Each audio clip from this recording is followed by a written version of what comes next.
दानिश कुरैशी जी, अगर वहां पर किसी गैर मजहब के लोगों का काम नहीं है तो फिर वहां पर अगर यह आपत्ति वहां के अखाड़ा परिषद साधु संत दर्ज करा रहे हैं तो दूर रहने में ही भलाई है कि अगर वहां जाएंगे कल को बवाल हो जाएगा, फिर कहेंगे कि साहब देखिए आप यहां पर विवाद पैदा करने आ गए।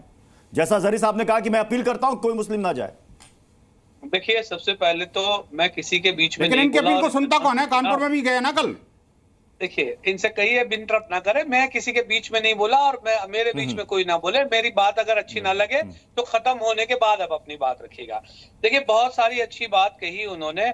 नवल किशोर दास साहब ने भी कहा कि भाई क्या क्या परिस्थितियां हैं और किस तरीके से अगर कोई गैर मुस्लिम आता है तो क्या चीजें आती है। आप मुझे ये बताइए कि जो लड्डू में पूरा मामला आया उसमें कोई मुसलमान था। अब ऐसे लोगों को आप कैसे रोक पाएंगे? तो इसका उनके पास कोई जवाब हो रहा है। दूसरा नंबर देखिए प्रत्युष, ऐसे नहीं होगा प्रत्युष।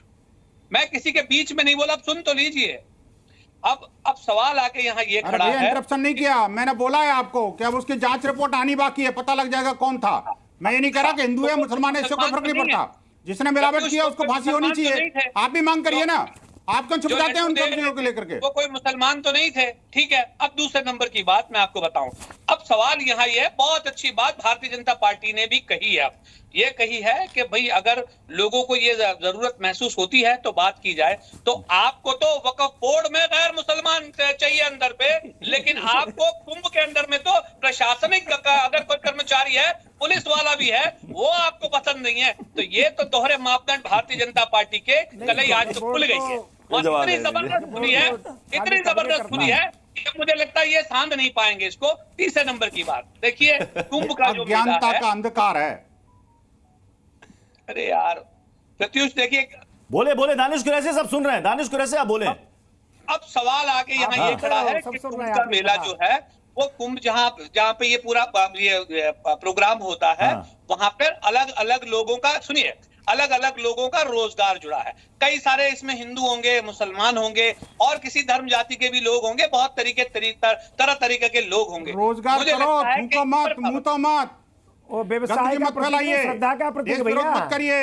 कुंभ श्रद्धा का प्रतीक है। विश्वास के साथ खिलवाड़ मत करिए। ये सब उछल जाएंगे। रोजगार को भगवान माना जाता है हमारे यहाँ। रोजगार को रोजगार की तरह करिए। दानिश कुरैशी का सवाल आपने सुन लिया होगा।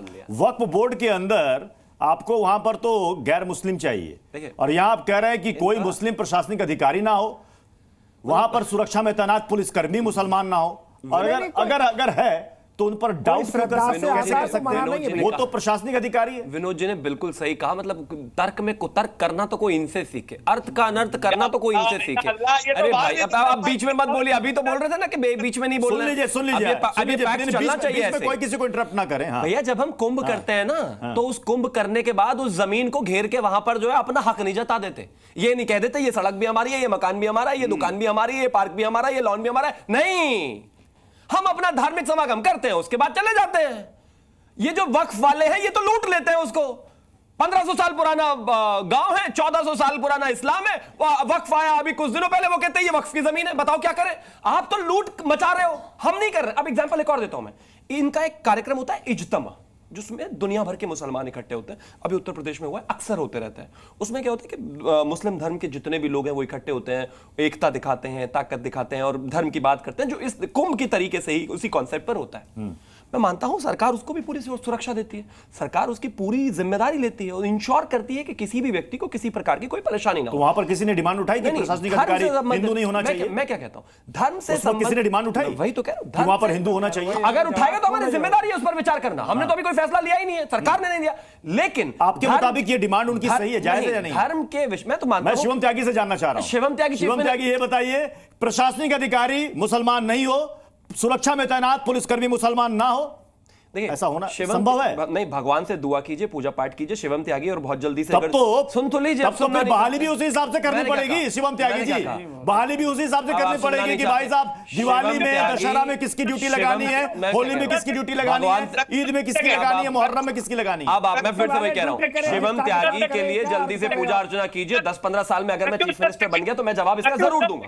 क्या बात है, चलिए शुभकामनाएं, आपको शुभकामनाएं, मतलब आप कह रहे हैं ना कि आप सहमत हैं, इसका मतलब आप सहमत हैं। तब मैं वर्जन बता सकता हूं अपना, सरकार इस पर अभी विचार करेगी, मैं कैसे जवाब दे सकता हूं बताइए आप?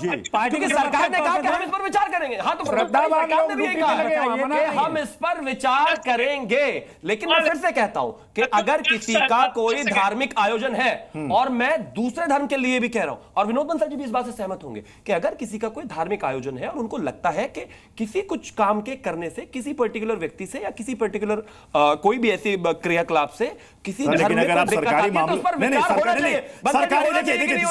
शिवम जी, अगर आप सरकारी और प्रशासनिक अधिकारी पर अगर आप कहेंगे कि साहब आप हिंदुओं के और मुसलमानों के त्योहारों पर ना रहें, मैंने कब कहा? तब तो आप सवालिया निशान खड़े कर रहे हैं। आप कह रहे हैं, मैंने वो तो कर्तव्य से बंधा हुआ है, जिम्मेदारी और कर्तव्य से बंधा हुआ है, वो धर्म और मजहब से ऊपर है। मैंने कहा कब? यही तो मैं कह रहा हूँ। नहीं, अर्थ का हमने तो कहा ही नहीं, अर्थ का अंतर हो रहा है। महंत नवल किशोर दास जी, अर्थ का अनर्थ हो रहा है, तो जरा अर्थ समझा दीजिए, अर्थ समझा दीजिए कि वहां पर जो पुलिसकर्मी है वो मुसलमान नहीं चाहिए आपको, प्रशासनिक अधिकारी जो है वो मुसलमान नहीं चाहिए आपको। सुनिए हाँ, सुनिए, कई लोग प्रशासनिक अधिकारी का काम करने के बाद भी वो अपना जैसे वेशभूषा ऐसा रखते हैं, कुछ दिखाई देता है क्या है? कोई श्रद्धावान व्यक्ति वहां लगता है और कानून की पालन करता हो लगे, हमें किसी कोई आपत्ति नहीं है, कोई अधिकारी का वो नहीं चाहिए कोई, परंतु मैं चाहता हूं कि वहां जाकर के कुंभ के मय हो जाए, वो ऐसा ना हो कि अपना एजेंडा चलाने लगे। कई अधिकारी ऐसे पकड़े गए हैं, एक एसडीएम पकड़ा गया, वो कुछ सिखा रहा था लोगों को, धर्म परिवर्तन करा रहा था। ऐसे लोग नहीं चाहिए। जो वहां का अधिकारी लगे वो अधिकार का काम करें, कानून की रक्षा का काम करें, श्रद्धा से काम करें, लोग आए उनका सम्मान करें, ऐसे लोग लगे। कोई अपनी योजना चलाने वाले लोग नहीं लगे, बहुत लोग ऐसे हैं, मैं आपको प्रमाण बता रहा हूं। तो फिर क्या अखाड़ा परिषद तय करेगा, क्या लिस्ट बना के देगा कि हमें ये अधिकारी चाहिए? Absolutely right. क्या अखाड़ा परिषद लिस्ट तय करेगा कि हमें ये अधिकारी चाहिए? बिल्कुल नहीं, हमने कभी नहीं कहा। प्रशासनिक अधिकार, प्रशासन देखे कि जो लोग हैं कानून के अनुसार चलें, गड़बड़ न करें, ऐसे लोगों को लगाएं, ये हमने कहा है। हम तो तय करेंगे, दानिश कुरैशी सरकार तय करेगी, सरकार तय करेगी, परंतु ऐसे लोग मैं एक चीज कहना चाहता हूँ, नहीं एक ही चीज कहना चाहता हूँ, मैं नवल किशोर जी से एक ही चीज कहना चाहता हूं, अपनी साफ सफाई के लिए भी आवाज मत उठाइए।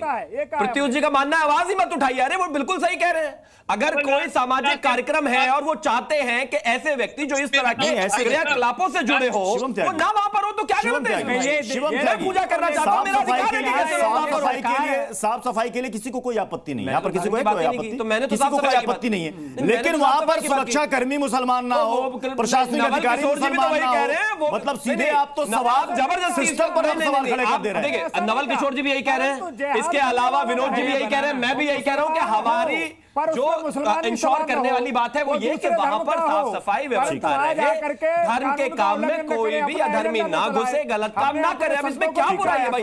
दानिश अपने ऊपर ले जा रहा है।